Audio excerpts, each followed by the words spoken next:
22 رجب سیدنا امیر معاویہ رضی اللہ تعالی عنہ کی وفات پر، اور آپ کی وفات پر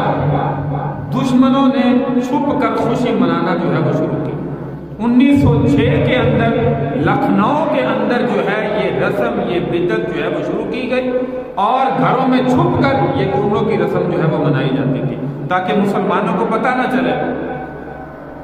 کہ ہم 22 رجب کو جو ہے وہ کیا کر رہے ہیں۔ اور 22 رجب کی یہ رسم جو ہے وہ شروع ہوئی، گھروں میں چھپ کر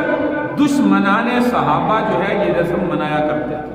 امیر مینائی جس کا نام تھا برصغیر کے اندر، اس نے یہ رسم جو ہے وہ شروع کی اور چھپ کر کرنا جو ہے وہ شروع کیا۔ آہستہ آہستہ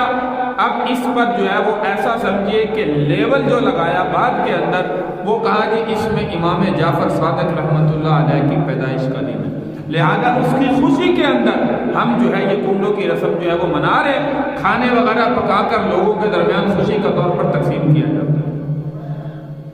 جو بالکل غلط عقیدہ ہے، غلط رسم ہے۔ یاد رکھیں امام جعفر صادق رحمہ اللہ کی پیدائش اس مہینے کے اندر بھی نہیں، اور نہ ان کی وفات اس مہینے کے اندر ہے۔ آپ کی پیدائش 8 رمضان المبارک کو ہے، اور آپ کی وفات شوال کے مہینے میں، رجب کے مہینے سے کسی قسم کا کوئی تعلق نہیں۔ صرف مسلمانوں میں یہ رسم عام کرنے کے لیے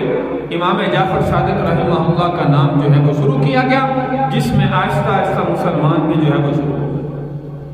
تو اس لیے میرے بھائی، اس رسم سے جو ہے وہ اپنے آپ کو بچانے والے بنے۔ جو دل کے اندر صحابہ کا بغض رکھتے ہیں، میں نے کہا وہ اس رسم میں شامل ہوتے ہیں، اور الحمدللہ ہمارا ایمان اور عقیدہ ہے کہ تمام صحابہ جو ہے وہ جنتی ہیں، عادل ہیں، اور اللہ تبارک و تعالی نے ان کے ایمان کی گواہی جو ہے وہ اپنے کلام مجید کے اندر خود عطا فرمائی۔